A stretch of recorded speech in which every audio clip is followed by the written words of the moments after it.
Hello, everybody. Let me not have my stream sound in my ears. Okay. Um, Welcome to this huge ass theoretical stream is what I think it's gonna be.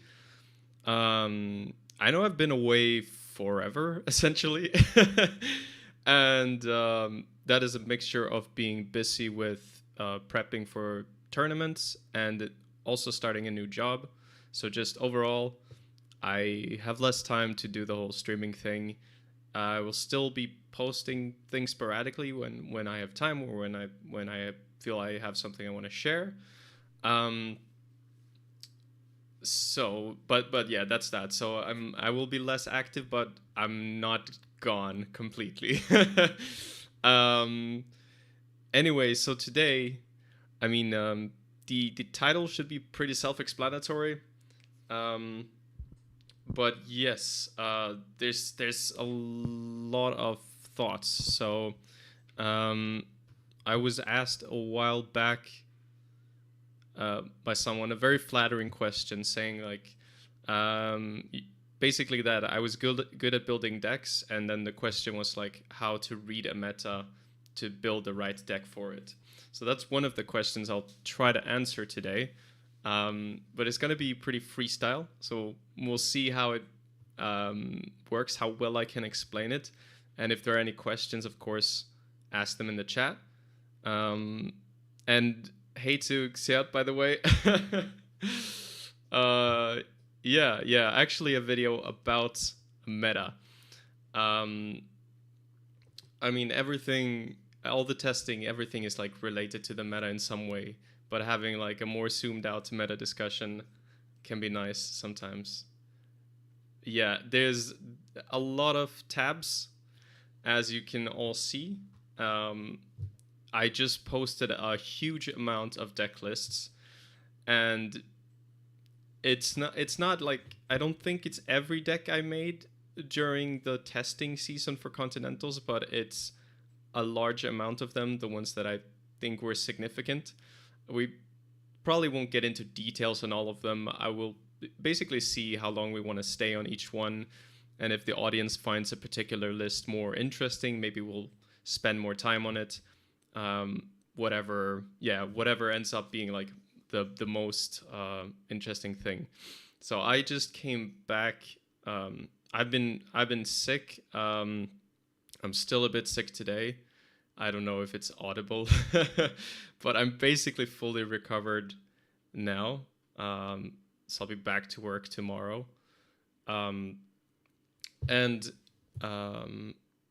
yeah, and I was playing through Intercontinentals with a cold, which was not ideal at all. It was maybe my most serious tournament of the year. And I really wanted to defend my title. Unfortunately, yeah, I made some crucial mistakes at times that I'm kicking myself for. But I'm gonna blame those on the cold. And it still went okay. I finished fourth, and so this is just a recap of the results. Finished fourth in Intercons. I got second at EMEA, the Euro-African Continentals, and 14th at APAC, which was the first one that I played. So we will be talking about all of those events. Yes. So before we get into like the events of today, so to tackle the discussion about how to read a meta, I have good examples from way back in the day, and maybe some of the principles will relate to the decks that I'm about to show. Yeah, so to see, yeah, exactly. I simply skipped the event because I was sick. I really wanted to go to that startup circuit opener, but yeah, it's it wasn't a good idea to go and infect everybody. I had prepared decks and everything, but yeah, I couldn't go. Anyway, so what's it called? if we unwind the tape a little bit, and by a little bit I mean like, what is it, 2 years? We had this meta game where there were two scary decks, Blame Changer and Unstoppable PD. Well, not the Unstoppable PD is obviously just what I called my PD deck. There were a bunch of other PD decks before it, and yeah, but these were the two big strong decks. So I guess a big discussion of how to read a meta is like, what is actually winning tournaments is a big deal. It's part of it is what you expect people will be playing. So you essentially you make it's yeah, it's different if it's in the start of a meta. You don't know what's good yet, so we'll talk about that later. In this case, we had seen results. We'd seen this Blame Changer list do well, so it was likely people would play more of that. And we had also seen PD do really well, so it was likely people would see more of that. So number one about reading a meta is seeing what already did well. Now, that doesn't always mean that those decks are actually good. But it probably means people will play them. So you gotta be prepared to face them. So you should practice for them, and you should make sure that you have a decent matchup against those decks.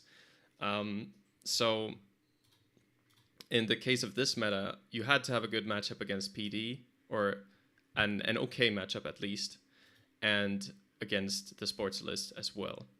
Now, what you should do beyond that is you find the main targets, but also if you find other decks that are good that haven't really done a big showing yet, first of all, you might consider playing those decks yourself, but also you might want to plan for those too. But your main priority is probably going to be the known decks, and then you have to adjust based on what you see people playing a little bit too. So you have to predict the future a little bit. You see if people are already starting to crush the decks of the past, then maybe you can adjust. But if they remain solid, then it means it's definitely going to be something you have to be able to deal with. Yeah. So in this case, we had Unstoppable, or we had PD. And PD had the problem that it was really hard to get into a Skunk Void remote. Basically, super hard to crack, very fast deck, very efficient. And they actually put their agendas on the board. And then we had the Blame Changer list, which was also really fast, but instead of having the problem with the Skunk Void remote, your problem was that they scored out with fast events too quickly for you to be able to do anything about it. So a big struggle here was, how do I make a list that's actually good against both of these? To deal with one of them, maybe you could play a kind of a fast runner that trashes stuff, whatever, like to deal with the sports, or play something with Clot. But Clot would do nothing against PD, so becomes a dead card. So then what do you do about that? So I was working on this for a while. I thought that maybe my old Apocalypse lat list that I originally took from Armin would be okay. Because I thought that an Apocalypse deck will just blow up PD and all its remotes. And this is why it's really important to, if you have an idea, you have to also test that it's actually accurate. Because I thought that this Apocalypse deck would be great against PD. Then we tried it, and what we realized is the Shaper deck, it sets up, it needs to commit a decent amount of resources to make sure an Apocalypse goes through. So if you need to put an Angola on the board, that's a decent investment. So if you want to contest an ice, and Apocalypse is an investment in itself. So if the PD, let's say, put something behind an ice on the remote, and then maybe put like one ice to protect the central, so you're not committing that much ice as the corp, then the lat, to stop the never advance plan, you might have to contest the remote uh, without the PD actually committing that much. And it's a guessing game every time if it's actually an agenda.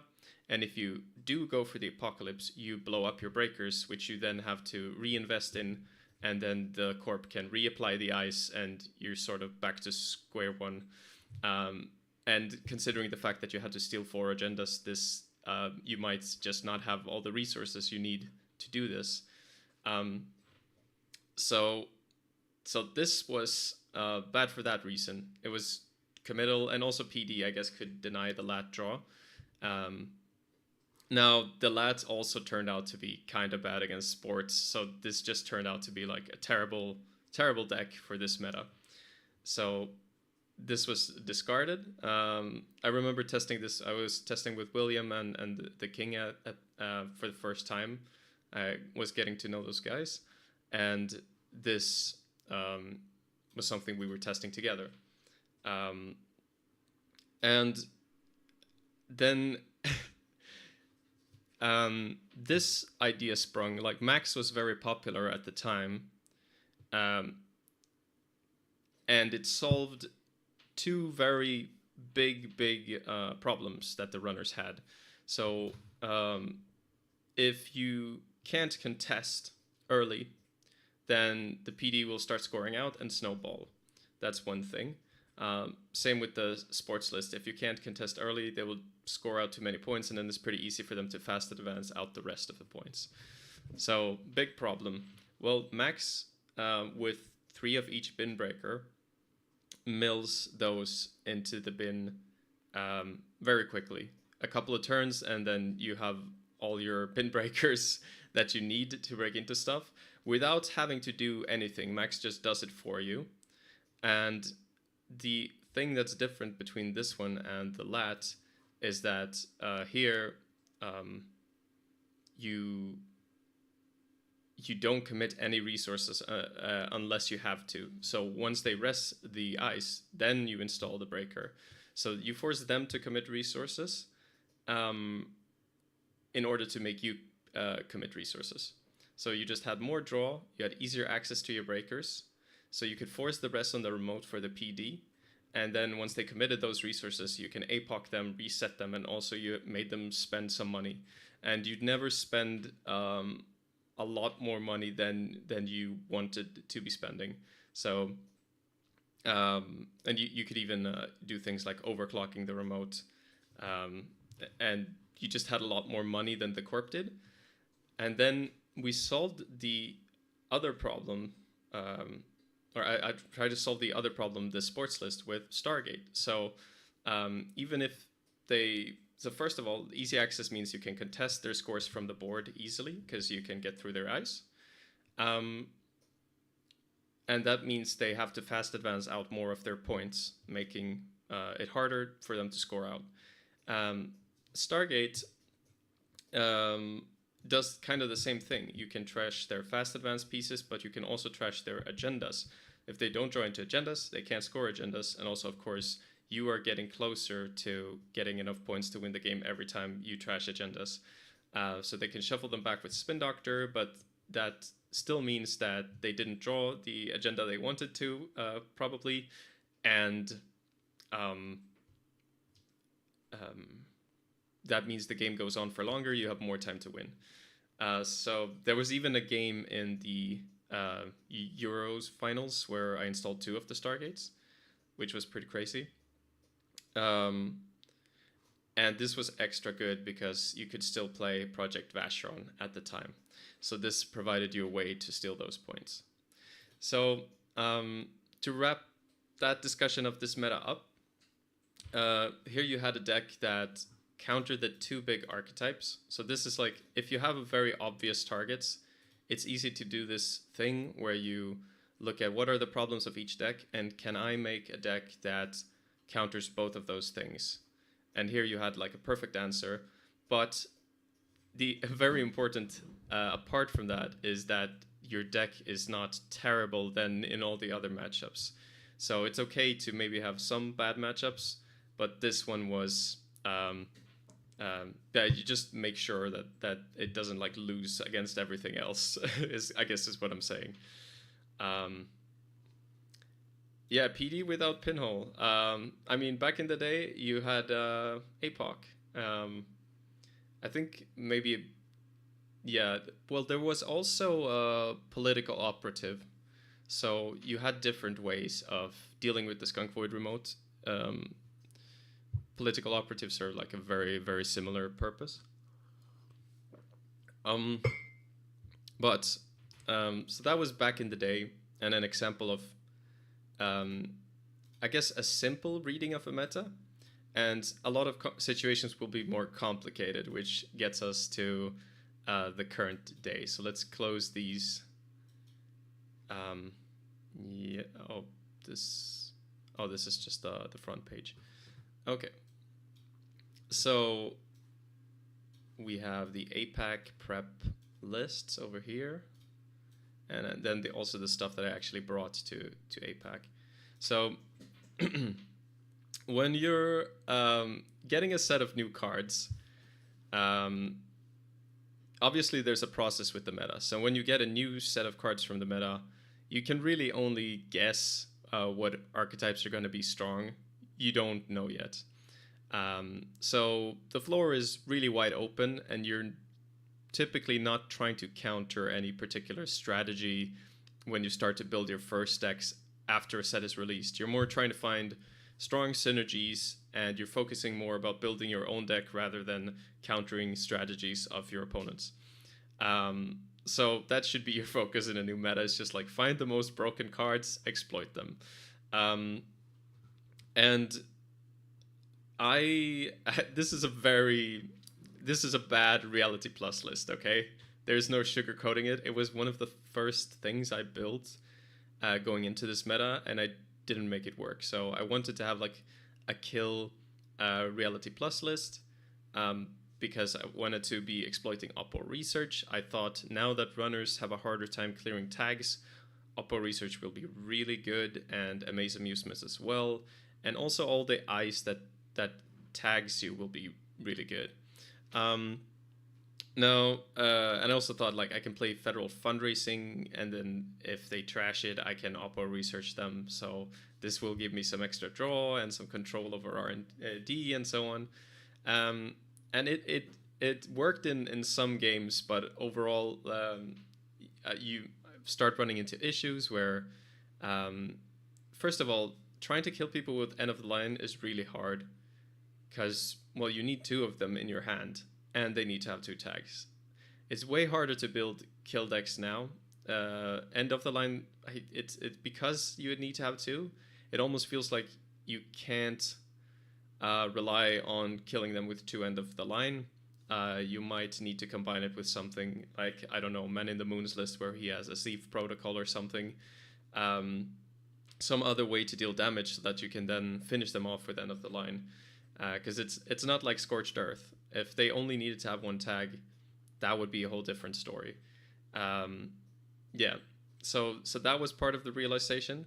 Another card I was trying to look at that I thought looked really good was your Digital Life, and I still stand by that. I think it's a really strong card, especially where you can get the draw with Reality Plus. So you're finding the cards that seem busted, and then you try to do something with it. So those were Federal Fundraising, Operations, and your Digital Life. And I was just trying to cram a bunch of stuff into a list, and it didn't really gel. So this was scrapped. Now, as we've seen, a lot of people have done really cool things with R Plus in the meta, but I just, on my first try, I didn't find it. And it will be like that a lot of the time, right? Is you try an idea, it doesn't quite work, and you maybe don't know exactly how to fix it. So you move on to something else until you maybe find a better way to do it. This was another deck that had more success. And yeah, so I didn't have that much preparation time for these decks. That's another big point. Like for APAC, you literally had 1 week, and I was away. The cards weren't released until like on the Tuesday, I think, and then I even though I wasn't working yet, it was problematic because yeah, I had a the the cards weren't released on JNet until the Tuesday. I thought they were going to come on the Monday, and I didn't want to proxy, so I started proxying way too late. And then I was away on a canoeing trip as well.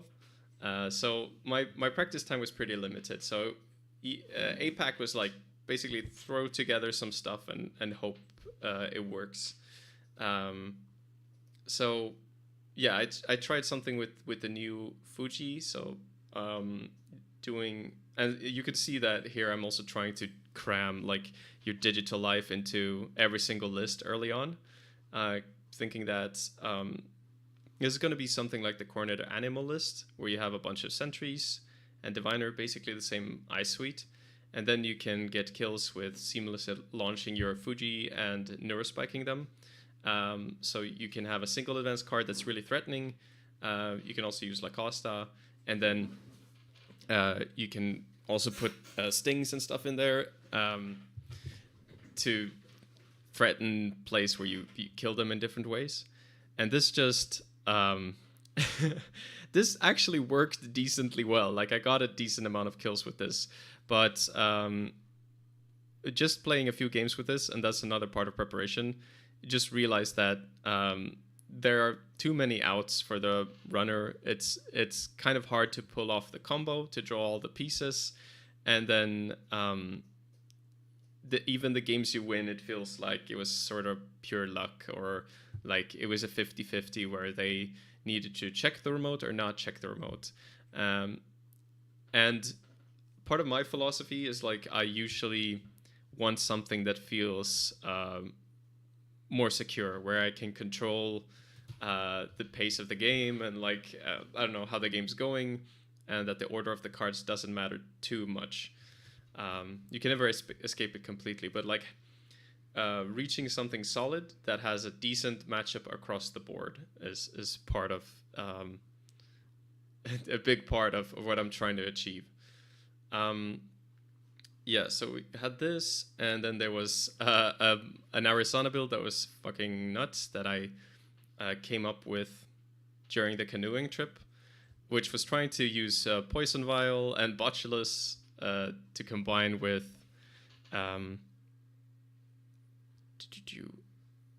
to combine with Slap Vandal. Slap Vandal and Botulus to combine with Poison Vial, which will like easily get you into any server, and then combos with Kyoban, Pikachu, and Deep Dive. So this was also an early like just trying to exploit the new cards. It turned out they can kind of block or just trash the ice that you're installing and so on. And it just wasn't as consistent as I was hoping, even though you could do some funny things with it. So I moved on from this as well. So the stuff I actually ended up bringing to APAC was like getting back more to sanity. So usually a solid archetype is PD, and they had gained some nice new cards like MIC, your digital life, and I ended up bringing this to Euros as well. So I didn't know how good Bran was at the time, because it wasn't clear yet exactly what breaker suites people were going to play. But yeah, so you got Greasing the Palm, you digital life, pretty standard PD list. Threw this together, played a few games, and I was like, this seems solid enough, let's move on to Runner, because very limited time again. So then there was the Freedom list. So one card that seemed completely broken to me was Audrey. So I wanted to make something with Audrey in it.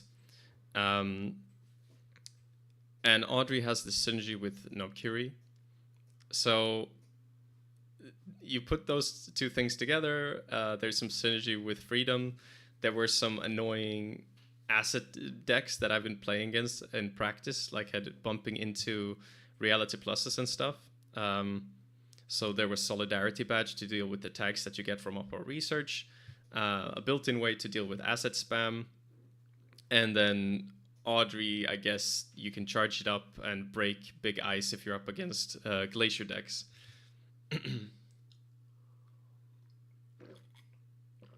um,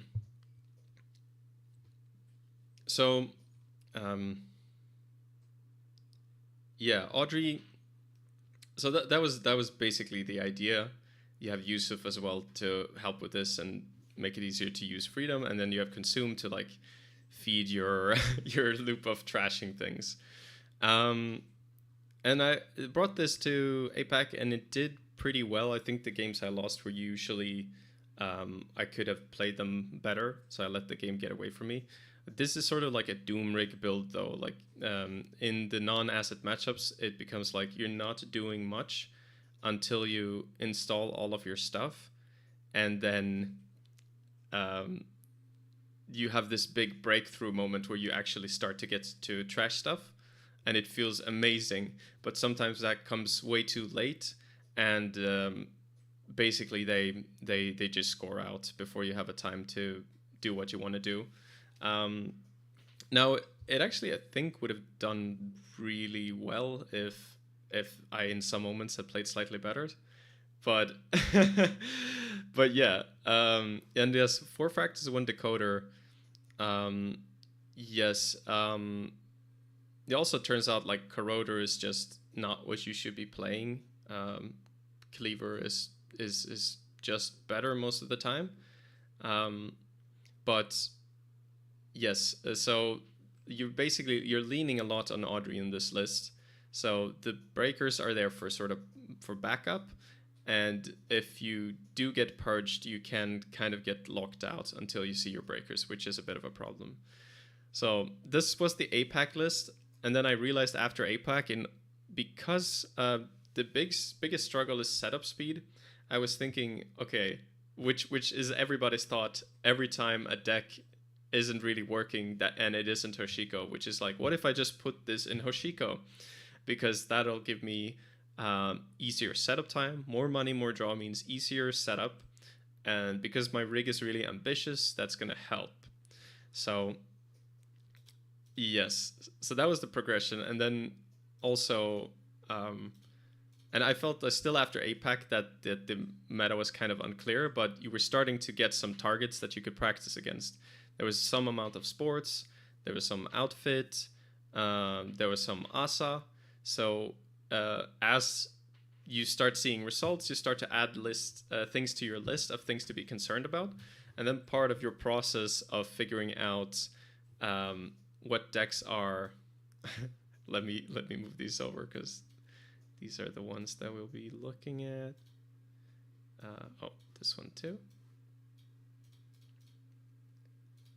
Yeah, so you start to add things to your list as like things to be concerned about. So that's so reading a meta, to get back to that, is you keep a list of lists to be concerned about. So you make a list like, okay, how do I do against outfit? How do I do against sports? And so on.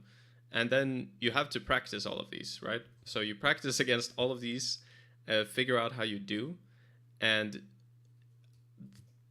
if you're doing well, then I guess you're A-okay. Or if you're not doing well, then you try to identify why, and if you can fix it. And if you can't fix it, you have to move on to something else.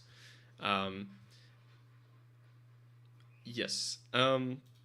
So for the...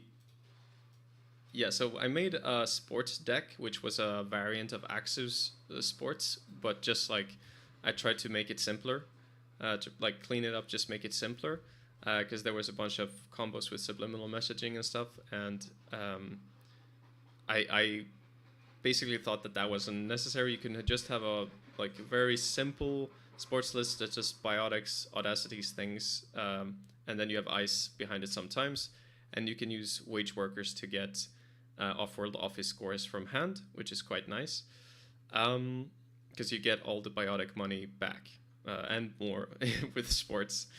So that is pretty cool. Yes.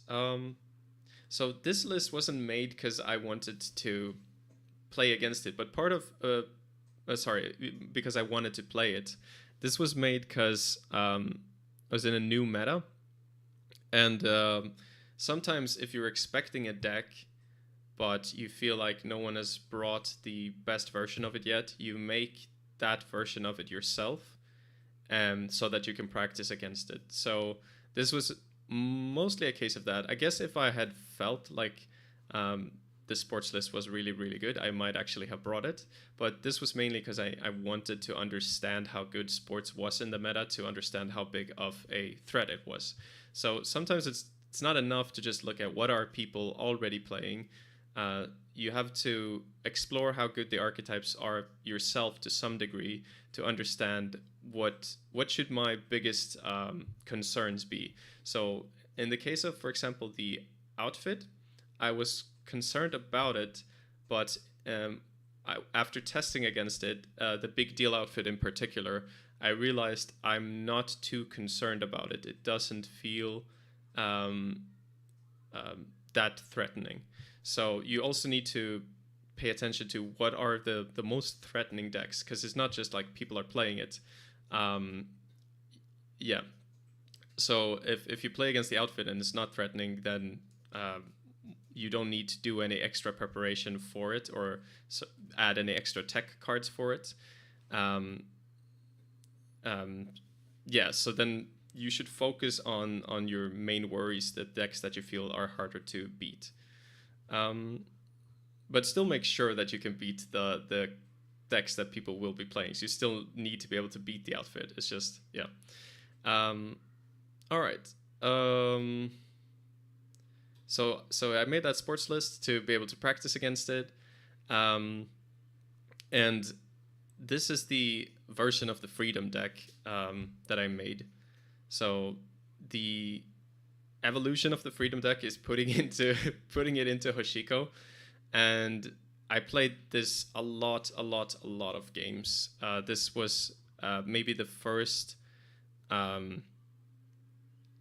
polished version of the list. I have another one that tries to deal with some of the problems. So I was convinced for a while that I was going to bring this, and a bunch of other people in Unbanned also seemed very excited to potentially play this list at the Euro-African Continentals, and Brandon was considering bringing it to American Continentals.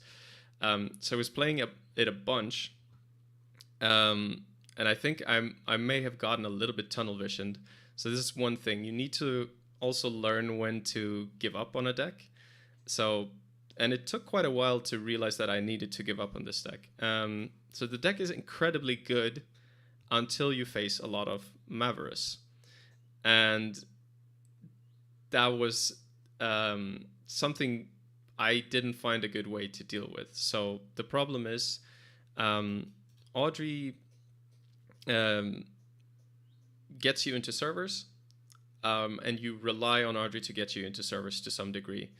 If they can Maverus pop you mid-run and force you to face check threatening ice, potentially trashing your Audrey or your console or whatever, and also put something in archives that purges every time you go there so that you can't farm archives, that hurts this deck a huge amount. And that means that suddenly, because you can't rely on the Audrey, you're now forced to set up your breakers so that you can get in and charge the Audrey again with a Noctury. But now suddenly your deck is really slow because you've now added all this extra setup time. The whole point of Audrey was that we can get into servers early without the setup time, but now we're forced to install our breakers, and so we're not happy with it. And you can see I still didn't make the adjustment to Cleaver yet in this version either. So yeah, so I was trying to solve this problem by going a little bit less all in on the Audrey plan. You can see I cut an Audrey, I cut an Imp, and we cut a Consume so we could add a second copy of Unity, and we added Asmund Pundlat to basically help with searching out the viruses that we cut. So this guy basically represents 2 of any virus cards that we want. So he means that we still have about the equal odds to see all of the cards that we need without having to play all those copies. So that was quite nice, but and not like there wasn't like this deck was doing terribly, but the Mavericks weakness meant I didn't feel like it was a reliable deck, and it was a shame because it was really cool. Contaminate was a great card. You could, you could just charge your Audrey and go if they didn't have Mavericks. Get into servers very cheaply with Audrey, and you got this crazy infinite imp with Knob Curie that triggers both Audrey and Consume that gives you a lot of money. So the deck feels amazing when it actually works. But yeah, it had all of these problems. So in the end, because of this, so it's, I guess my point is sometimes you have a good idea, but in practice you realize that because of very particular cards, the deck doesn't work. It's also when that happens, it's good to like put that idea in your bank and think about if things were different, then you know that you can bring it out again. If Mavericks like wasn't a thing or isn't big in the meta, then maybe you can suddenly play something like this. So the idea is not useless, and you learn something about it in the process. Yeah. So that was the whole Virus Hoshiko deck. Yeah, I love the synergy with charging Audrey or Consume or Imp with the Knob Curie. Contaminate was awesome, and the price was helping with setup speed. So one of the things that I actually took into my final Euros list was the price and Strike Fund, because I had learned to really love those cards from my games with this deck. Now I did go pretty crazy in the meantime, so I wanted to try a little bit of Criminal, because I was, when my Hoshiko stopped working, when my Hoshiko stopped working, then I was getting desperate. I was like, okay, what the hell am I gonna do? I don't feel like this Virus Hoshiko is reliable. It was sort of like a backup idea in case I didn't find something else to play. And this was about a week before the tournament, I think. And I still had free time to practice, but I was getting pretty exhausted. So let me check Fleming's question first. So he says, just a bonus question. You always play Dirty Laundry over Raindrops. Is the extra credit really better? Raindrops does not need successful run, and you might get some extra cards from it. Yeah, so that it's a good question. I'm not 100% sure. But I feel like yeah, maybe in this list that runs Bankar, you still want it. I just find that in the cases, I mean, an extra credit is a lot better, but yeah, and there's cases where, you know, they don't want to. I guess what I'm trying to say is, like, if you play the Raindrops to get cards, you're usually also risking them getting to fire a sub that they actually want to fire. But it's very situational, so it is kind of unclear to me. But I do like my Dirty Laundry. That is just a clean 3 credits up. And I think a lot of the time you end up wanting to just like laundry something to get your DreamNet trigger and get the money, and not have to face check stuff with Raindrops. So if the Raindrops end up being used in that way often enough, then they should be laundries. And if you find yourself wanting to face check ice with the Raindrops, and you find value in that, then the Raindrops is it's more versatile in that way, but also like it does a poor laundry impersonation if you just want to use it for the laundry value, I guess is what I'm saying. Because the difference between plus 2 credits and plus 3 is pretty big. All right. Yeah. So I was getting desperate. Um, oh, and of course, if anyone else has any questions, feel free to ask them. Yes, I was getting super desperate, and I started looking into Mercury. I think I said to Ben, like, almost as a joke, um, that oh, and so the things that were really the nail in the coffin for the Impo Chico, I think there was uh, Odol's outfit list had 3 Mavericks in it, and it took forever to get to a point where I could contest anything. Um, and then there was also the Restoring Humanity list playing, I think, 1 or 2 Mavericks, but also you didn't really want to run archives to farm your Nobcurie because um, you could just hit a bacterial programming and suddenly die to a punitive. And if you're not familiar, you can hit a bacterial, and then that bacterial can put another bacterial in archives, and suddenly you've stolen 6 points and you're about to get punitive, and there's not much you can do about it. Um, so yeah, but it was an overall problem with the Mavericksing. I think against more thinly iced decks, it's still good. But anyway, so I abandoned it. I wanted something that was better against that style of outfits, that wasn't as susceptible to Mavericks. So I was starting to look into Mercury. I think a bit jokingly at first, but like I was brainstorming and I thought we'd be cool to actually try. So I ended up at first the reason this is called OK Sunbreakers is that um, when I started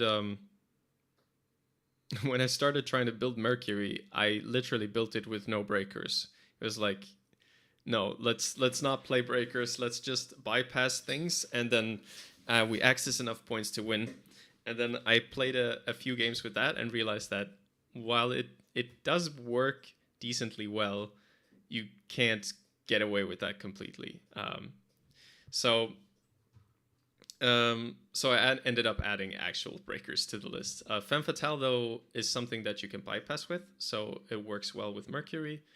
And Kurapira is also something you can bypass with, so that works well. Cat's Cradle can't bypass, but it does make the rest cost higher, so it makes the likelihood of them resting something, I guess, a little bit lower. Um, but yes, the whole point of this deck is yeah, triggering Mercury, getting into servers without having to break. So we have Sneak Door Beta in case they don't ice archives, who can get into HQ and access 2 cards. We have a bunch of bypass in Inside Job and Estobrado, and we have we have Baklan, who can de-res and ice during an encounter, which means we don't have to break the subroutines, and again makes it easier to fire Mercury. So we can charge this guy up and then use him later to get some extra accesses. And the thing that we dumped all our money into, that I was one of the big reasons that I wanted to try this deck, was Logic Bomb. This card feels amazing in this deck. I think the only real problem in the meta is that after you pop a Logic Bomb, you cannot steal an Ikawa project anymore, which is a bit annoying. So that makes your deck a decent amount weaker against HB. But the synergy here is great. You can Bravado last click, and then if they res and ice, you can just pop your Logic Bomb and you Bravado past. You still get your accesses. You can even combine this with things like Capybara to make sure that you don't get hit with Anansi, because Anansi needs to be rest when you pass it to do the extra damage. And then you have Docklands Pass and Hermes to mess with them even more. So it sounds like a really aggressive deck, and it kind of is, but not really. So what you're really trying to do is you use all these threats to keep the corp defensive, and that you want to use that time to set up your voice pad so that all your bypass events are basically free, and all the other events. You play a lot of events that cost money, and because you're not importing diesel, you need to play a lot of Earthrise and Classic to draw the cards that you need. And this deck, um, you might not believe it, but this deck was actually pretty good. Like, it won a lot of games against the Outfit, who has real trouble keeping you out of their servers. They cannot play Ikawa projects, so you have an easy time stealing their agendas. And yeah, it's really hard for them to stop you from getting into servers. So this, as a concept, is not a terrible deck. And I think I just didn't end up going for it because, well, there was the Ikawa problem, and there's a consistency problem. If you go for the accesses at the wrong moment, you don't hit the agendas at the right moment enough times, then you lose. Now, most of the time you will, if the, I mean, you have decent odds of hitting enough agendas, I think, with this deck.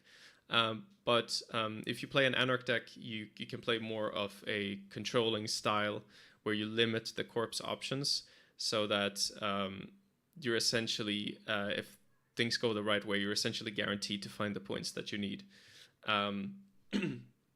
So yeah, but this deck, I really recommend to go and give this deck a spin because it feels amazing to play. It's really fun. And yeah, it is like just flying past the ice is amazing, and I don't think it's a bad deck, but I don't know. If it doesn't go well for you, you can blame me. But yeah, the fact that Estrobrado can bypass 2 ice once you get to 4 agenda points is pretty crazy. Like, if you think about it, they essentially need to have more than 2 ice on R&D to stop you from perpetually Estrobrado locking them. Like, if you get to a point where you have the prepaid voice pad, you can just Estrobrado for free. Every turn that you know there's 2 unknown cards on top of R&D, and basically keep them in an R&D lock that way. Even if they have 2 ice, I think that's pretty nuts. So yeah, very cool deck, super fun. Love this deck.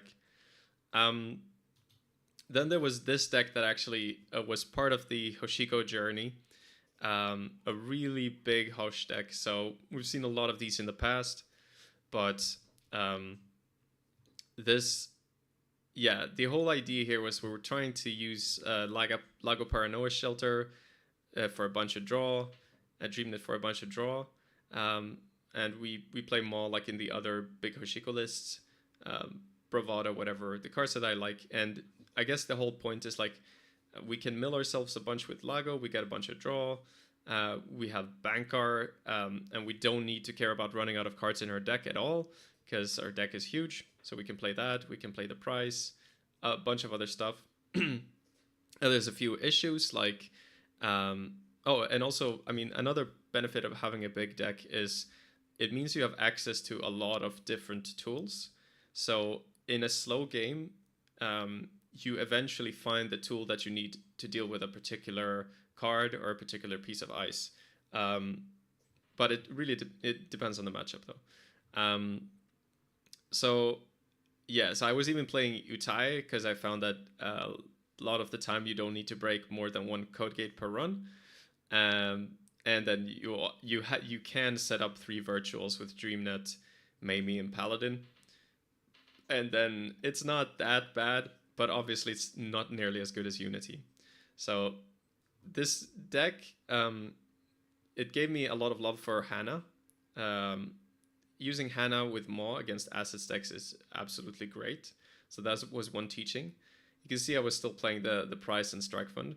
But still in the end, I found, well, even though I won a bunch of games on JNet with this, JNet is not a good measurement for if your deck is good usually. It can tell you if it's has promise, I think, and then you need to do targeted testing with people that are very strong players, I think, in order to actually check if your deck really holds up. So I didn't really do this with this deck because I didn't believe in it. I thought 73 cards, this is too much. And there were some inherent problems with the breaker. So inconsistency is a problem. And also we were going back and forth, or I was going back and forth in my head on what are actually the best breakers to play in the current meta. which brings me to the runner that I actually brought. So I had to go down to 45. I felt because the meta to me was all about setup speed in the end. Um, you you need because of Mavericks, you can't rely on the virus stuff. You can play Bankar, but Bankar feels a bit unreliable, especially in a smaller deck. He his value varies depending on if you're playing against Jinteki or not. And if you don't want to make use of him, he's kind of a dead card. Um, so so I ended up feeling like, what if I just play real breakers and I try to set up as fast as possible? That was what this deck was doing. There were earlier versions that were still on Corroder, and we had actually, yeah, the first version was on Cleaver. Then I got back to Corroder, and then I got back to Cleaver again after we had discussion in Unbanned about what are the best breakers to play in the current game. We basically had some spreadsheets, and then we looked at what the ice we were expecting were, and then the breaking cost based on different breakers.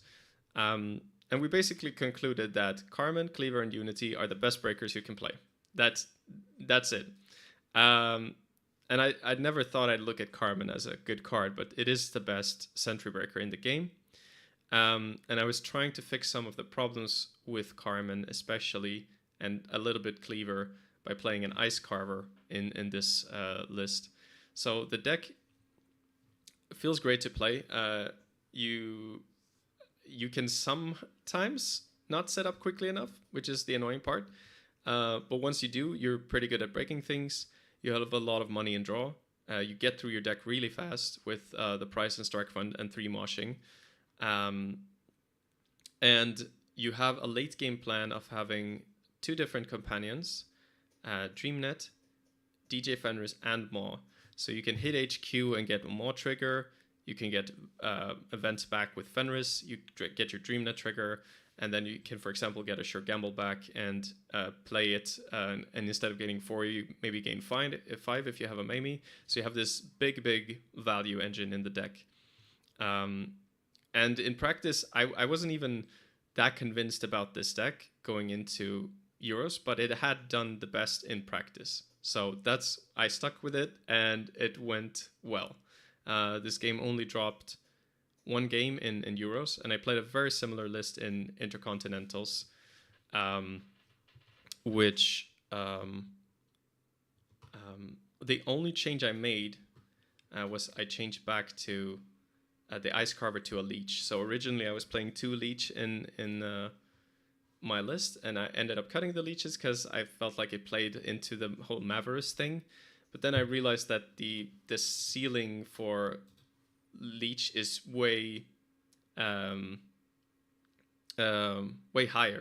It can do so much more when it actually is doing stuff than Ice Carver can, and a lot of the times they're at least equivalent. So and Leech is of course cheaper to install as well, and I have the memory to include it in my rig. I was even considering adding Turbine to my deck, but then I thought, well, I have Leech in faction, and it's cheaper to install. It allows me to keep my Bravados in the deck, which I really love, by the way. So yeah, Leech was a good call, and then the deck ended up going undefeated in Intercontinentals. Basically, was carrying me through the event. Yeah, that was basically the whole process of reaching this Hoshiko deck, which in the end was just like, keep it simple, keep it clean. And it was all about identifying, okay, what is the need in this meta? And the need is you need to have versatility. I guess I didn't mention this. You need a way to deal with asset spam, which was a learning from the big Hoshiko, which ended up being Hana plus Maw. This way you're able to like trash a card from their hand for free every turn. And this might not sound like much, but you can grind them down over time. You can wear them out. I had a game against NEH in Euros that was basically, it was very crushing. Like I think I mod I don't know, it was probably more than 10 cards in that game. Uh, so, um, and Hannah also does other things. So it's a versatile deck that can deal with a wide range of things, which is exactly what I want. Once again, like something that's very solid across the board. Um, the only thing I'm really worrying about is like my multi-access is Stargate, which can be weak to ablative, that can get Spin Doctor back, and the fact that Stargate triggers Ares if you're up against R+. Um, but those matchups are still not by any means unwinnable from what I've seen. So overall, solid deck, pretty happy with it. Of course, we've seen there's a lot of ways to build Hoshiko. But yeah, this is, at least judging by the results, clearly not a bad way to build her if you understand how to pilot this deck. So just setting up breakers and then pressuring with Maw and Stargate, turns out is pretty good. So Siat says, so is one leech all you need into a brand meta? I think yes. You, based on the deck you're playing, you judge if you need the leech or not installed. You need to be careful when you play this deck with the price, so that you don't risk trashing important cards too much. Like, there's always going to be some risk probably, but you try to, sometimes you delay using the price if you can, so that you have already seen some of the breakers, for example, so that you know which breakers copies you're okay to trash. And that goes for cards like Leech as well. If the Leech is important in the matchup, then you want to lower the amount of cards that you can't afford to be trashing. Now, yeah, losing the Leech into a brand deck would kind of suck, probably. But most of the time you won't. And also you can win games against brand decks without the Leech. So it's something that when it works, it's going to give you a lot of value. But if it doesn't, you have to make do without it. You have to, I guess, a little bit with this deck, embrace like the anarch, trash everything mentality. We're just going with the flow. And if, yeah, just trashing things randomly and seeing what we get, essentially. But you try to control that, as I said, with the price. But one is enough.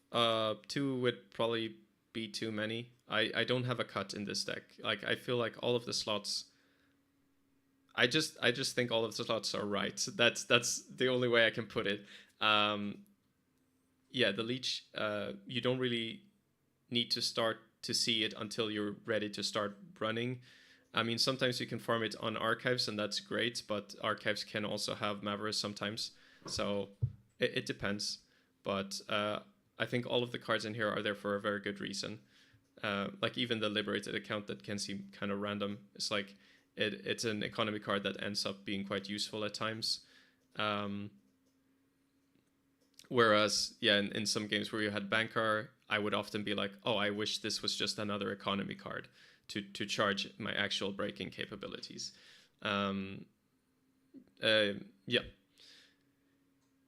Especially against decks that like care a lot about the credit differentials. Like if they're NEH and they're trying to SIU combo you for a kill, just dropping a Liberated, clicking it a few times can be really good. So yeah, this deck is pretty lovely. That's really what I arrived at. This is like, I don't know, I'm very happy with it. It's like the product of all this preparation. It was a lot of preparation. Is partly this and partly the PD, which was the exact same in both events. And actually in both events, there were some last minute changes that actually made a decent amount of sense, I think. So for Euros, I cut, was it 2 Leech and added an Ice Carver and a Liberated account, and then I ended up going back to 1 Leech, 1 Liberated, which I think is the correct way to do it. With the PD, I was almost going to bring something very similar to my APAC list. And then I was just like, wait, Bran is a really good ice. Like Cleaver has such a big problem breaking this, so you have to add it in. Um, and yeah, so I went down to 1 MIC and 1 Ansel to add 2 Bran. The border control, of course, was cut for a void, which also makes it harder for them to charge Kurapira to 3 counters to be able to bypass Bran if you're up against Criminal. And I think I wasn't originally on 3 Gatekeeper, but I went to 3 Gatekeeper because you want an ice that's really scary to face check that synergizes with your digital life. So your digital life in PD is really great because your hand size is 6. So all you need is your mandatory from 6 cards, and it's a hedge fund. But then if you have Rashida or you have a Gatekeeper firing, then suddenly it can be like way better than that. Well, let me answer Siat. Siat said, I'd be scared to play with just 1 Poemu and 1 Liberated, but maybe Strike Funds help.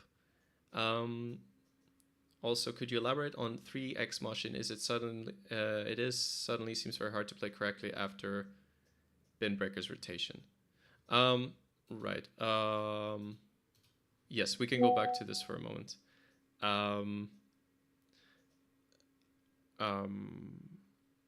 I will. Yeah. I'll answer it now. So moshing. Is there anything particular you want me to elaborate on it? So basically, moshing, it just has a nice synergy with the price and steel skin, and it's similar to the price in that you're trying to delay using it a bit until you know what you're okay with trashing. So it becomes better the more of your pieces that are already installed. Like if you installed 1 Unity, you know you can moshing the other Unity. Sometimes you just need to judge on the situation. Like there's been a few cases where maybe I'm hesitant to trash a hippo, but I read from the state of the game that if I'm not getting through my deck fast right now, I will lose because I will not have the speed to set up. So then you may have to get rid of some nice to have cards like hippo. That's more of like a late term consideration to be able to set up quickly. So it's a constant reading of what tools do I need at this moment.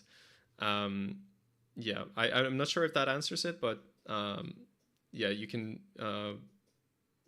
add more details to the question if you want. And then about Poemu and Liberated, I'm not sure why you're worried about it. It's just like, so the Poemu isn't a card that you have to have installed, but it's great if you get it. But I don't want to cram a lot of copies of it into my deck just because I can't find the slots for it. And as for the Liberated, let me elaborate more on Poemu. So having 1 is all you ever want to have installed, so that's why I'm at 1. And I try to have as little fluff as possible. So that gives you an end game state where if you have Fenris, you can get like daily casts back and then use Poemu money to install those, or you can use him to install Liberated or whatever. The one of Liberated as these cards are not like, you have so many sources of economy that you're not relying on completely on them. They're all just doing part of it, right? So Mamie and Paladin are part of your late game engine. Liberated is sort of a flexible piece. Like you don't necessarily have to install it early, but you can. And then you have Dirty Laundry, you have Moshing, you have Strike Fund, you have Sure Gamble, you have Bravado. And also don't forget that the price makes your installing of cards cheaper. And then we're also on Fermenter. And the reason we're only on 2 Fermenter is because there's so much Maverus. So if you get 2 Fermenters on the board, then the likelihood of them purging them with a Maverus goes up. So we try to not go super all in on the virus economy. So Siat says, okay, maybe I didn't pick up on this nuance while practicing delaying the price and moshing, because I always tried playing at least the price ASAP. Makes sense to wait.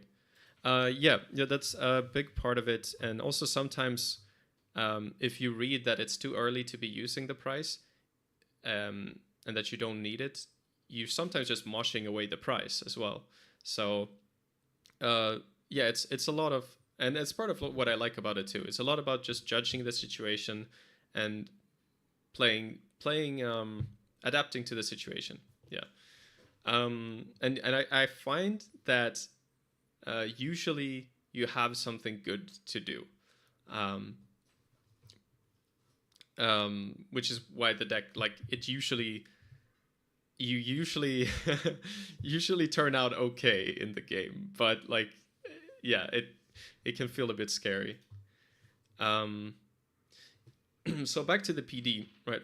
Um, so yeah, so your digital life is great because you can get a lot of cards with Rashida and Gatekeeper, and um,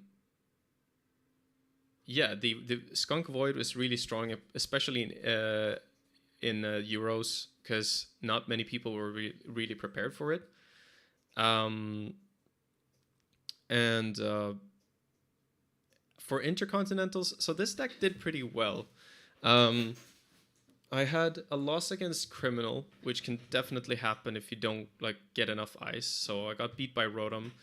I lost against Sokka in the finals because I got really flooded, didn't have enough ice. So that's a common way to lose, but there's not much you can do about that. That's just like a bad deal. It lost 3 games in Intercontinentals, so it really did poorly in Intercontinentals. It also won a game in Intercontinentals, but that was mostly I let the deck down for sure in Intercontinentals.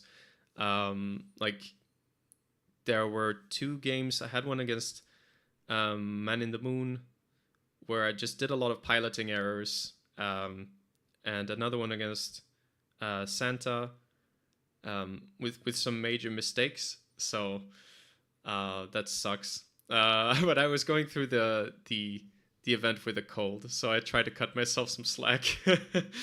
But my points about that is not to whine, but that to say that I think the deck is actually pretty good, despite the bad record in Intercontinentals. The last loss, I think it was similar to the Euros loss, where my opponent just found too many agendas, like more than you would expect. So kind of a flood situation.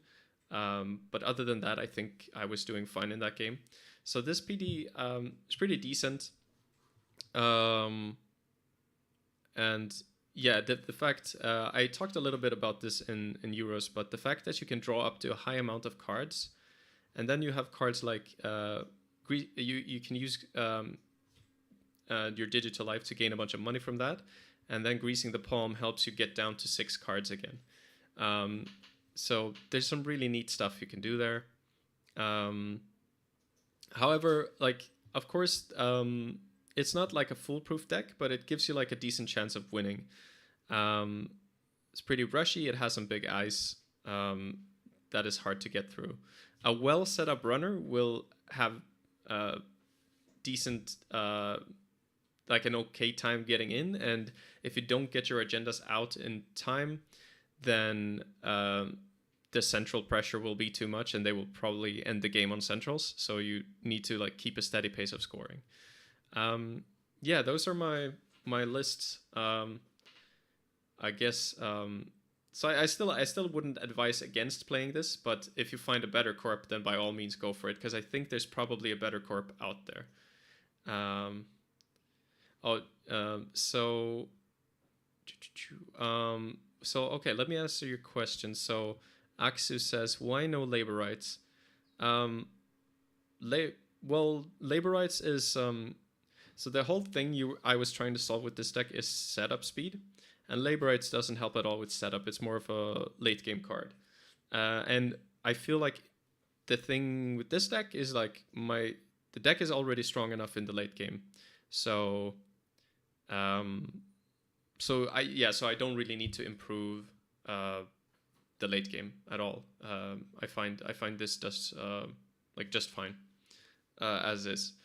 I could see the the intuition to do that, because moshing sorry because you might like mill your breakers with the price of whatever, but I think the real solution is just careful play. And then labor rights more seems like a crutch to fix something that you could fix with piloting. That's another big thing, actually. I wanted to talk about tech cards and stuff. Like, I find sometimes people try to fix a matchup by teching for it, when they could actually fix it by just piloting in a different way. So understanding a matchup is really important to also understand like how much you actually need to tech for something. So this deck, as you can see, it doesn't really have tech. I mean, the most tech card I think I have is Hannah, but it's I'm trying to like subtly tech against everything. So Maw is like a very universally impactful card. It deals with like a bunch of different stuff. I'm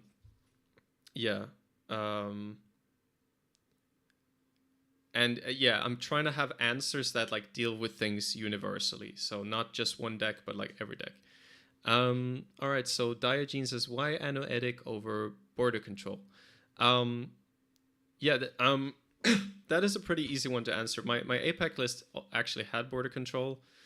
And I think the simple answer is just the Skunk Void combo is really, really, really strong. It can like win games on its own. So if you can increase your chance of drawing your Void, then that's really good. Not that border control is a bad card, but I think it's more important to spend your influence on improving your chance of getting the Skunk Void set up. Especially now that people are trying to deal with Skunk Void with pinholes, because if you have 2 copies, they pinhole one, you can still install the other one. So that's what I would say to that. Border control, of course, could deal with like Light the Fire, but people aren't really on Light the Fire. Border control would make you maybe a little bit better against Criminal to deal with Doof, but also the Criminal presses in the meta is low. And and Skunk Void is still good against Criminal.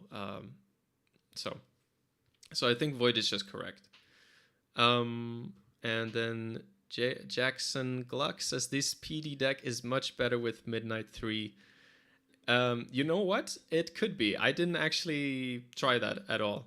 I will say, though, Midnight 3 seems like... Let's look up the card, because I think my issue with Midnight... Because I guess what you're getting at is that we can get to a very high card count, and then we can like play your Digital Life or whatever.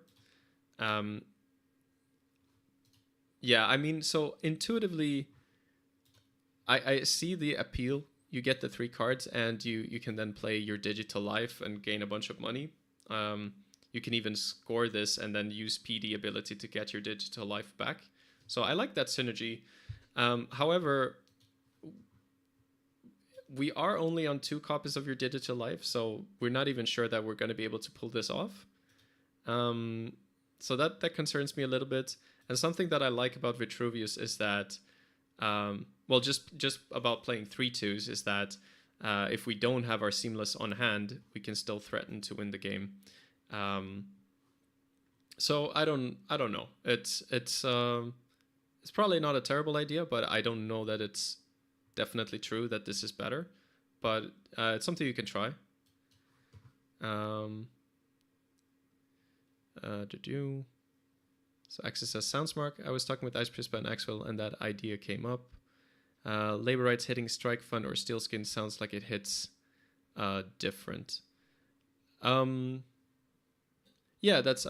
That's true, but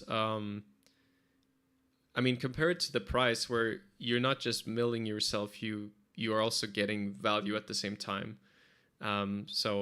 Labor rights, if it doesn't hit the price or Strike Fund, then it's not really doing much, right? It's just replacing itself, and you spent a click doing so. So I mean, you can get cards back with it, but then it's like more of a lottery, I guess, whether you hit the stuff that you want to hit with the mill. Whereas with the prize, it's like you will basically almost always, I think we calculated it was like about 94% or 96% chance to hit something with the prize. So you both get the chance to mill strike funds and steel skin scarrings, but you also get an install and a cheaper install than normal.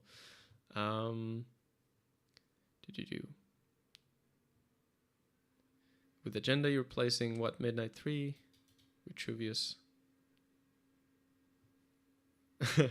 I mean, I will tell you that. So obviously, PD was much stronger than when Sandbox was around, because then you could play like 3 Sandbox and 2 Offworld, and like basically every score was like tempo positive. And of course, also you could play Global Food, so that they had to steal 4 agenda. So all of these things are a big deal. Although it turns out Ikawa is actually pretty good agenda. It's jamming it in the remotes can be quite hard to steal at times.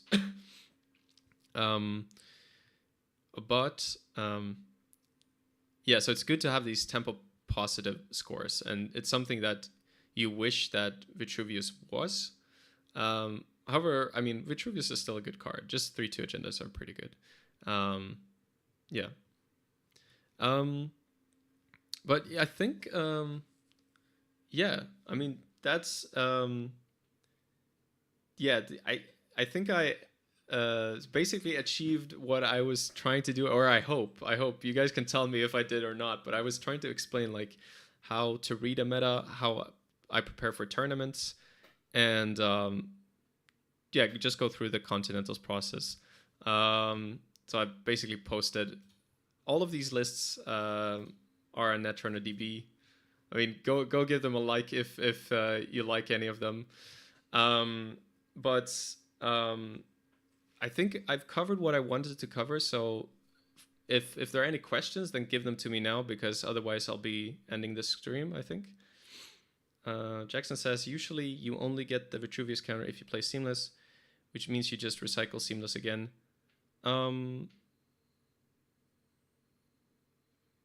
Yeah, but that well, it's actually really, that's actually quite nice, because you don't, I mean, you can Seamless double advance, you get a Vitruvius counter, and you can use that Vitruvius counter to get Seamless, but you have options, right? That's the whole point, is like you can get anything back with it. It doesn't have to be the Seamless, which is actually really, really useful. Like you can get Void back, you can get a Rashida back if you need to accelerate. It's a protection against Stargate, Maw, yeah. And Diogene says, could send a message be better than Ikawa? I would say just no, I don't think so. Your most expensive is the 6 credits, and the fact that Ikawa costs an extra click and 2 credits is a really big deal, because yeah, it just like, for just one example, if the runner is deep diving, they can only, even if they have an extra click, they can only steal 1 agenda from your deck. If you have Ikawa, sorry, they can only steal an Ikawa and no other agendas if they deep dive in that way. So that's one big deal. But also just like you can click compress them in a few ways with this deck. So I think that makes Ikawa a lot better. I don't know, but that, of course, this is just my intuition. It's not like I've tried send a message, so who knows? But I do really, really like the fact that it costs a click and 2 credits to steal Ikawa. It feels like a nice deck. Siet says this was very helpful, also encouraging that we floated many similar ideas in the process of preparation. Okay, that's cool. That's very cool to hear. So glad you appreciate it. It's me says, oh my god, thank you for the stream. I've been so waiting for this. Thank you. I'm happy to hear that. Yeah, today was of course very different. Just me chatting. I hope that was entertaining to listen to. So Voido says, is there anything you miss in the new meta? Some void you feel should be filled or made obsolete by bans or new releases? Um, oh, that's a good question. I guess oh, what do I miss? I'm not sure actually. I think there's always complaints, but and I think Man in the Moon was also giving um the meta a love letter in his latest write up. And I do actually kind of agree with that. I think this is a really nice meta. I think something that people are complaining about is how much Hoshiko there is, and I would say that clearly there is a problem in terms of runner side faction balance. Like Anarch is way better than the other factions. Like it's not close. Like basically every deck is better in Hoshiko, and that is a problem, I guess, for the versatility of the game. Although you can still play a bunch of different archetypes inside of Hoshiko, but yeah, I mean, I think we've seen like Hermes, Patchwork, Maw, and Keiko Hoshiko with different multi-access packages, different breaker packages, different sizes. We saw at Intercontinentals big Hoshiko lists, medium Hoshiko lists, and slim Hoshiko lists or normal sized Hoshiko lists. So I do like the meta. I guess, yeah, some more runner diversity would be nice, probably. Corp diversity is pretty good, so that's great. I guess with the yeah, I don't know. Yeah, I don't have any particular complaints right now. It's yeah, there's so much to choose from. I think it's quite nice. I'll see if I come up with something to complain about. I mean, there are things, but like I don't know if there's anything significant. Sad says, could you point out decks by other players that you liked or found unexpectedly strong? Something that maybe you missed during prep. Well, that's a good question.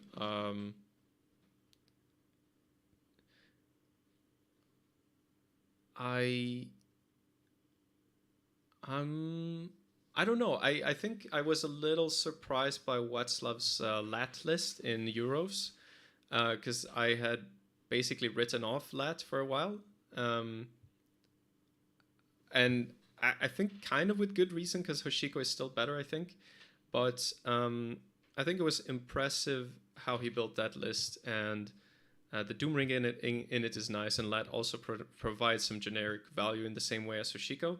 So I felt that he had a lot of nice solutions in it, and he put the right amount of multi-access in his list, it seemed. So that was cool to see. Although I saw he switched to Arizona for Intercontinental, so maybe he wasn't feeling it. It did have some problems in terms of setup speed against PD, so that could be the reason. Yeah, unexpectedly strong. No, in terms of that unexpectedly strong, I feel like most of my losses was just like me not playing the right way. I was impressed with the power of twinning plus finality. That is like a multi-access package that's pretty good, I think. I lost to that in one game, but I will say it only finished the game. I think the reason I was in a position to lose to it was because I made mistakes way earlier. Yeah, something that maybe you missed during prep. So things I missed during prep was I missed. I don't think I actually missed anything during prep, because I'd seen basically all the lists that were brought except for Man in the Moon's Oblist. But the thing about that Oblist was I did really well against it, and he has brought similar lists before, and I think I know how to deal with that list. He did get a really bad opener, but I wasn't. Yeah, I'm not. I didn't feel like it was a problem that I didn't prepare for that list. So I didn't get very caught off guard. Most people brought like roughly what I was expecting. Um, Jackson says, "What are your thoughts on ablative barrier?" Ablative barrier, I think, is really strong. It's annoying for the runner to deal with. The fact that it messes with Stargate is super hard to deal with if you're on Stargate like me, because that means if they have a spin doctor, they can always get their agendas back. Um, yeah, if you Stargate them, the ablative gets the spin doctor back, and then after you trash the agenda, they shuffle it back with the spin doctor. Also, of course, if you run a central and they have a remote that has room and they rest an ablative, put a Rashida in there, that can also be a problem because you might not want to go through the whole remote just to trash the Rashida. So of course, it is a paper wall. Like it's really easy to break. So my take on ablative was that it's really good in Asa because yeah, there you want lots of like tiny ice, and also you can combine it with the Asa trigger. Um, yeah, it's just easier to force runs there. I felt it was is way less good in PD, where I feel like each piece of ice needs to be taxing, and if I put like an ablative on R&D, there's also a chance that they don't run R&D when I want them to, so that I can get back the card that I need. Like for example, if I put ablative on R&D to be able to to be able to get my void back, so to make the remote strong again, there's the problem that they can just like remote lock me. So the ablative in PD, I felt I didn't like it. I tried it and I didn't like it. But in Asa, it seems good. Um, yeah, that's my current take. But you always have the problem that it's not taxing later on. So yeah. Um, Adam Void, Axu says, it's me says, I was secretly hoping for the online tournament like Sokka did. Oh. Oh, you mean for Intercontinentals? Yeah, so I've told Sokka that he's crazy for streaming those tournaments because I find, yeah, I find, I find it would take too much of my attention. Um, I think he handles it well, but I don't think I would. So I don't think I'm going to be streaming serious tournaments.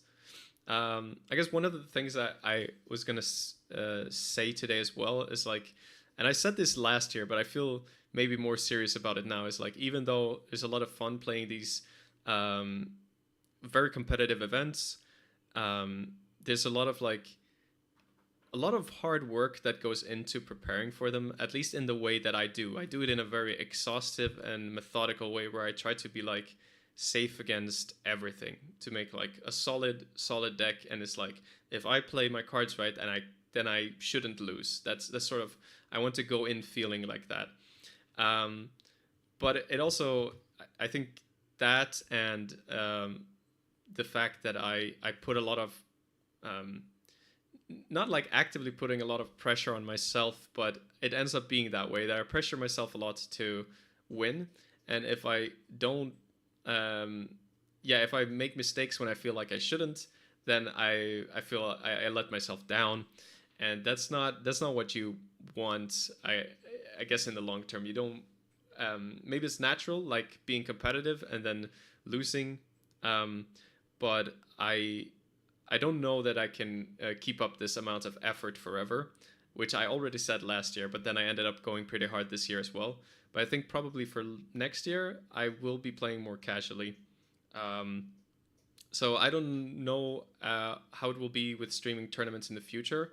Um, I think if it's a serious tournament, I probably won't, but I could see myself streaming some smaller tournaments like I did with the accelerated meta test. And I might next year, because of this, like feeling like maybe I should be less competitive in my approach. I might be playing more decks that I just find fun, and just kind of like pet decks. I would still try to pilot those to the best of my ability, but then it would be more about not grinding as many games, just like finding an archetype I like and then going to tournament with it and spending less time in preparation. So I have more time for other things. So, boom. Meta discussions are always interesting and very giving. Thank you for a great stream. Well, thank you. Thank you for watching. I appreciate that.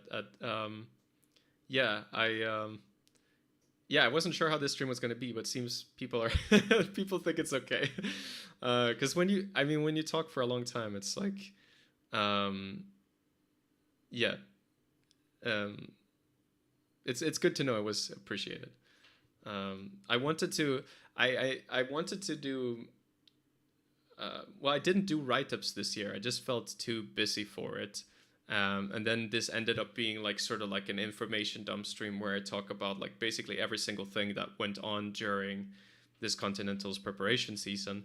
Um, and yeah, I didn't have time to do write-ups, but I still wanted to uh, share the thoughts, because I think that's a good thing to do after tournaments.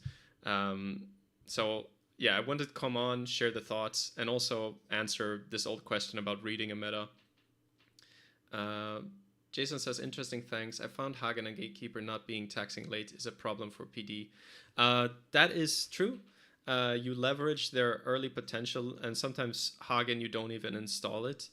And then you lean on other tools. So Gatekeeper does great work early. Hagen does great work early, especially if they're on Omakua, and then you transition away from it. I maybe two Hagen is too much. I like the meta keeps evolving. What people are playing keeps evolving. So maybe I'd be in favor of cutting Hagen in the future. I do really like Gatekeeper still, even though it has its issues. Like, you have upside and downside with each card. So upside of Gatekeeper is the face check. It is really a powerful face check.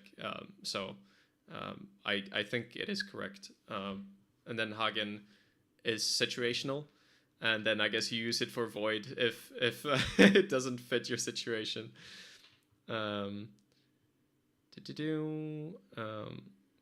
Sad says, there's still words. Are you planning on prepping as intensively this year? Yeah, so what I said about going more casual, that is supposed to apply to next year. For Worlds, I want to do well. I would love to get my one like personal goal of mine. Apart from, of course, I'll aim to win the event, but I guess more likely goal, more realistic, is to get my 5th top 16, and then I think I might be the only person to have done 5 top 16s in a row. So that would be like a big achievement for me if I can do that. So I intend to go pretty hard for Worlds and try to do well there. But I'm gonna see like how much energy I have. But I will try to be very well prepared for Worlds. But hopefully I can have fun at the same time. Mike Moose says, yeah, don't burn out. Thank you. It's at some point. He says, first of all for you, but secondly, your Netrunner content is great. Thank you. It's been very sporadic now. But I appreciate the support, and it's probably going to keep be sporadic, as I said at the start of the stream. But we'll see. Yes. Diogene says, why so many runners at Intercontinentals did not have Clot? So good question. I think as people moved more away from outfit, the need for Clot felt lesser. It's hard to put Clot in Hoshiko. It fits best in Shaper because they have an easier time using Simulchip. And like, there's always Mavericks to deal with the Clot in the decks that play it. That have to deal with Clot, that like suffer from Clot. So Outfit has Mavericks. So I think Clot, there's just not that many fast advancing decks that use fast advancing as their main way of scoring out. So Asa still had the Biotic Labor to fast advance out, but you wouldn't add Clot just to stop the one Biotic Labor, right? You would do it because there's a fast advance archetype. So you would probably have Clot to deal with Outfit or to deal with Sports if Sports was really big. But the presence of outfit was lower. Even the ob deck doesn't rely that much on fast advancing. It's just like another thing it can do. So the necessity of having Clot was lower. And also, I personally found that even against the big deal outfit, it's very possible to win games, a lot of games against it without having Clot. Like just the Maw and the Stargate seem to be pretty decent as long as you can set that up fast enough. So yeah, that's a long answer, but that's my question too. Why the lack of Clot? It's the lack of Shaper in the format, or the low amount of Shaper. I think only 3 people. There was 2 Arisana and 1 Tau in Intercontinentals, and then there was 8 Hoshiko. So there's just a low amount of Shapers that enjoy playing Clot, and even those might cut it because of the lack of fast advance decks in the meta. And Siat says 5 top 16s is probably harder than outright winning. Very cool. Thank you. I mean, yeah, I would think so. I think, yeah, I don't know how to evaluate those things, but like for me, it would be a big milestone. Yeah. It's, of course, I will still try to win, but I also know that when getting into a top cut, like it's just so easy to get kicked out. In Euros, it looked like I was gonna have my first really big tournament victory apart from Intercontinentals last year. Like German Nats was about what was it, 40-50 people, I think, maybe 40 people that I won last year, and then there was Intercontinentals. But this Euros, it was about 140 people, 145, I think. And I was going into the finals from the winner's bracket. So I was expecting to win that event, and then I didn't. So I realized that actually closing it out and getting that tournament win is really hard, even if you come well prepared, and even if you're playing well. So you still need a bit of luck on your side. So so aiming to win is great, but also I know that it's like actually doing it it's partially something that's out of my control. So all I can do is like increase my likelihood by coming well prepared and playing my best during the day, by making sure I'm in the right mind state, and all that stuff. Voidoth says, Diogen, I also find outfit has bigger percentages of bad hands than most IDs. If that's correct, then Clot is even less of an issue. That was my own finding. So when I saw big deal outfit decks, I was surprised, and then I tried playing it on my own, and I found it surprisingly clunky. So it has scary threats, but I feel like in practice it's kind of a messy deck. Like even if you do get your big deal off, it's hard to get your big deal off without completely lowering the defenses on your centrals. So I just don't think that version of outfit is the greatest version. I could be proven wrong, but I feel like the results kind of show that as the meta goes on, people like the outfit doesn't seem to do that well. Outfit is usually like has a splash in the beginning of a new meta, and then people practice a bit against it, and they seem to know all the outs against it, basically.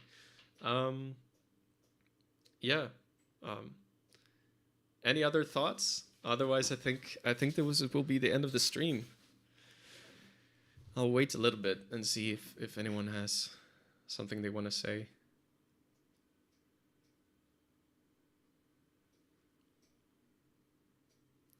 Probably have to wait for like 30 seconds or something. The delay is quite big between me saying stuff and it reaching the stream, I think.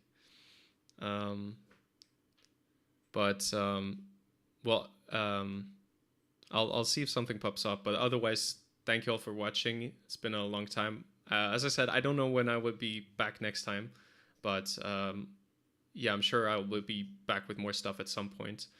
Hope it was interesting.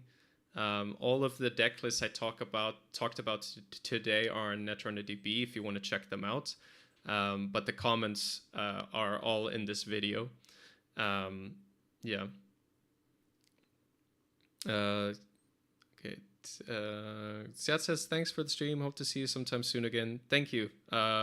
Me too. It's just I'm more busy now. That's it. And I'll also need to be preparing for Worlds. And also I'm going on a bit of a vacation soon. Jackson says, thank you for the stream. Thank you for watching. Nice having you here. Thanks again for the stream. Looking forward to Danish Nats and Worlds. Yeah, me too. Actually, I'm going to Danish Nats, so I will see you there, and everybody who is going to Danish Nats, I will see you there. All right, well, thanks everybody for watching. It was great to see this engagement. It's really fun to answer people's questions. If you have more, then you can put them on the deck lists on Netrunner DB, or you can put them in the comments below. I'll do my best to answer everything. Yeah. It was really fun. So if you enjoy it, if you have any feedback on it, let me know how I can do this kind of thing better in the future. And I'll see you next time. Bye bye.